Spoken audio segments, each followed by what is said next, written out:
Alright, here we are, another day. This will be seamless in the video, but it's a day later.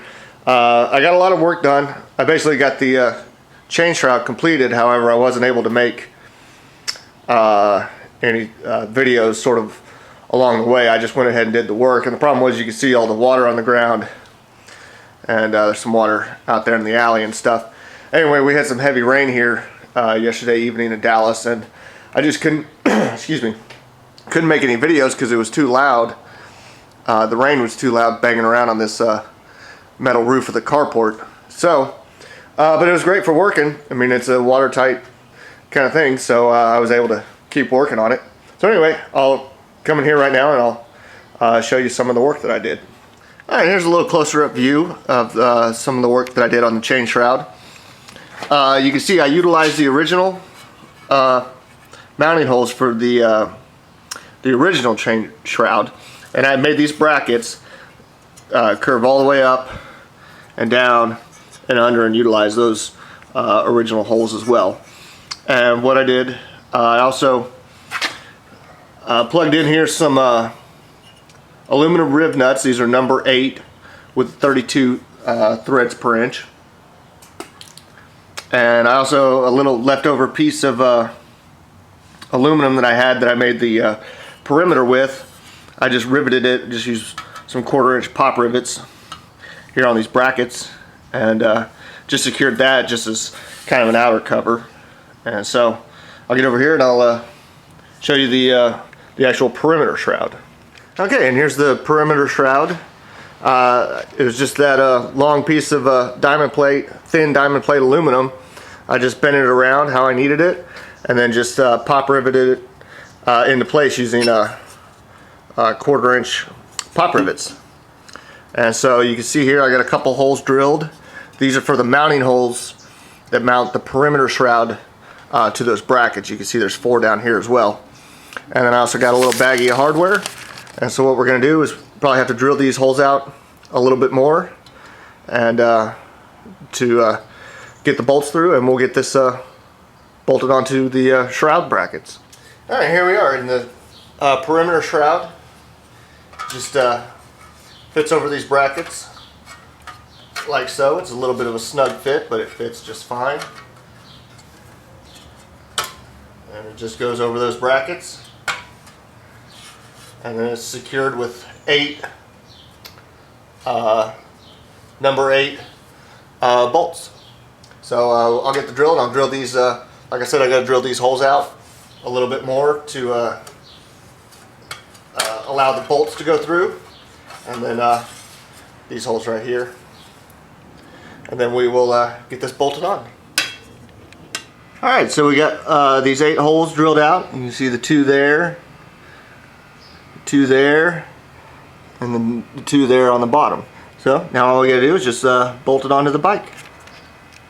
And on this part, bolting the perimeter shroud to the shroud brackets, I'm actually using button head bolts instead of socket cap. These are still use an Allen wrench to get them in place, but as you can see, these are the button head type instead of the socket type. Alright, now we're ready to come in here and bolt on the perimeter shroud.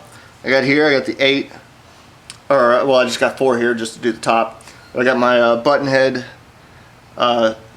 screws, and again they're number 8 with 32 threads per inch. So we'll come in here and we'll get our shroud mounted over. Got a little bent, oops, it's backwards, that's why. Get this on here.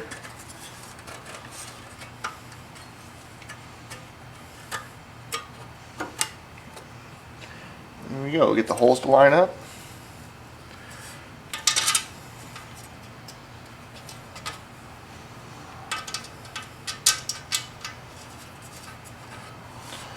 That one.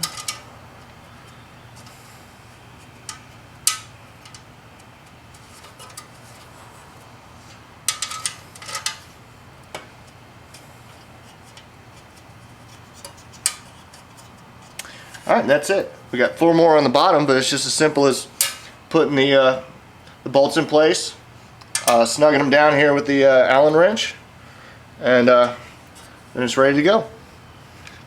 And there we go. That's it. The chain shroud is finished. It's all bolted down nice and tight. Just give you a couple angles here to see it. Then tell you the truth, I'm not super duper happy with this. I think it's a little chintzy. I was kind of more interested in utilizing some material that I already had on hand, which was this aluminum, which I've had this around for 3 or 4 years now, and never found a use for it. So I was kind of excited about that, but like I said, I'm not super thrilled with this. It'll do its job for sure, but I'd much rather go in here and make another chain shroud like this one. I'm a lot happier with the way this one turned out. I really like the teardrop shape, and since this rear sprocket here is actually larger than the diameter of the clutch, then I can achieve that. It'd be reversed. It would be something like this. So, but it'll work for now. It'll certainly keep your flesh from getting caught up in there. These little openings right in this area. It's possible that your shorts or your pants could get sucked in there, but I kind of doubt it. So, but don't be surprised if in the next few weeks or next month or so I post up another video of a remake of this chain shroud. Didn't come out as spiffy as I thought it would. So anyway, but that's it. I got, at least some chain shroud on there to use while I'm still kind of breaking in this engine.